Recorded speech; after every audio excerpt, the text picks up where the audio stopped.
继续关心基本工资审议委员会伫9月7日要开会，因为通货膨胀严重，外界在要讲，即摆基本工资调悬的趴数可能会超过2%。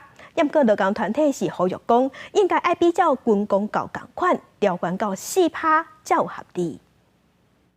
劳动部公布9月7日召开基本工资审议委员会，目前通货膨胀严重，劳资双方拢有调悬金额共识。劳工团体指出，若以 OECD 标准做基础，要脱离加薪的问题，呼吁基本工资的月级上加应该调到27600。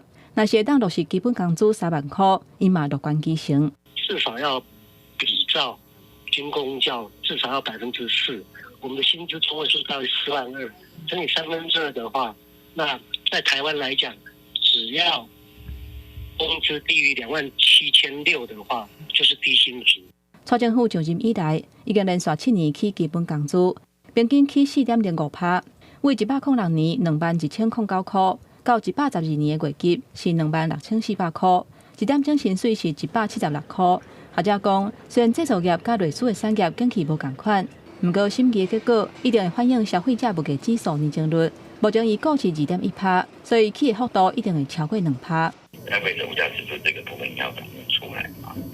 但至于说2%以上可以多少，那就要看劳动的工作，所以不能超过2%，劳方不会接受的。那目前还在会阶段，我相信9月8号，针对基本工资的调整那么会有一个明确的决定。外界按算起的幅度会有3%，不过工商界烦恼会冲击制造业，建议月级甲1点钟的薪水都要分别做调整。也来行政院副院长陈文灿表示，其实英国月级甲1点钟的薪水调整的幅度拢无啥共款，不过会做完整通盘的考虑。记者综合报道。